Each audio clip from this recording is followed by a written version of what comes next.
Now let us study current loop as a magnetic dipole. Okay, so let's see the picture here. So this is a loop of wire which carries current in it. Okay, and then we have to see what is the magnetic field at this point P. We saw the distance was Z. Okay, now and the radius of this loop was capital R.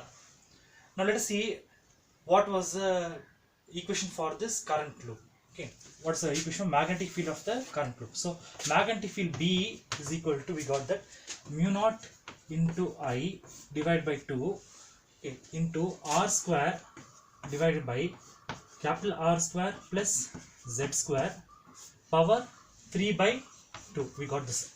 Okay, and into K cap. Now what we do, we take the Z is very much bigger than R. Okay, so at large distances, okay, at large distances, what happens is Z becomes very much bigger than R. So neglect R square.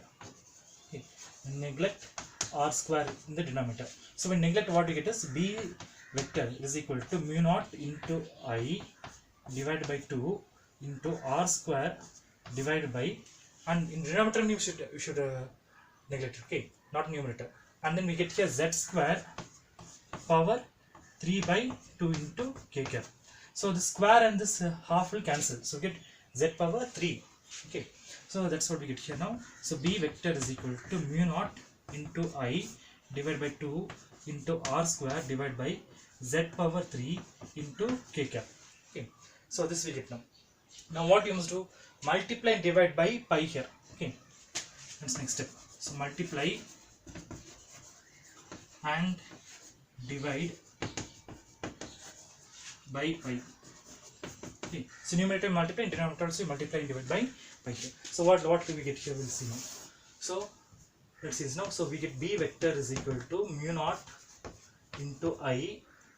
Okay, and then write here pi also into this equation. Okay, into R square divided by, down we get 2 into pi into the Z cube into K cap we get. Okay. Next what you must do, we see that pi R square, okay, pi R square means the area of a circle. Okay, since the area of a circle is equal to pi R square, okay, instead of this we can write as A. So it here B vector is equal to mu naught into I into A, down we have 2 pi, and this side we have here Z cube into K cap. Okay, so now again what you must do, multiply and divide by 2 here. Okay, next step. So multiply and divide by 2. So multiply and divide by 2. So what we get here now? So B vector is equal to mu naught into I divided by, now 4 pi will come now. Okay, multiplying divided by 2. Then here we get here, this I I'll write separately. So we get 2 into I into A. Okay, and divide by Z cube into K cap. Okay, let us take this is equation number 1 here. Okay, let me rub all this part. So let us see another equation here now, okay, which we learned earlier. We are going to compare with the magnetic field along the axial line. Okay, so compare with, okay, the magnetic field, I'm writing short form now, on the axial line of a bar magnet. Okay, that equation is there.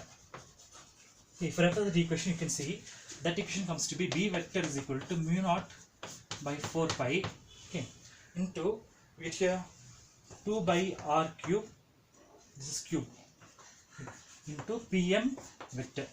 Okay, this we get now. So compare this. Okay, this is equation 2 and this is equation 1. Compare these two.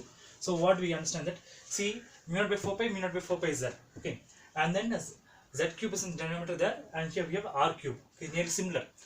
2 is there, 2 is there. And then, but you see that IA is here now. IA is here, and then we have PM. So PM means what? Dipole moment. So we can see dipole moment PM vector is equal to I into A vector. Okay, so this is a very important relation here. So this in vector format. If you want to write simply without vectors, we write as PM is equal to, or dipole moment is equal to current into the area. So we can see that if you have a coil and then we send a current in it I, that current is I, okay, and this will be the area of the coil, that is A, So when you multiply current into the area, you will get the magnetic moment. Okay, and then the magnetic field may go upwards or downwards. Okay, it may be may become a north pole or a south pole. That is another rule that we are going to study. That is called as the right hand thumb rule. Okay, so go through the equations there. Okay, and I can see. Thank you for watching.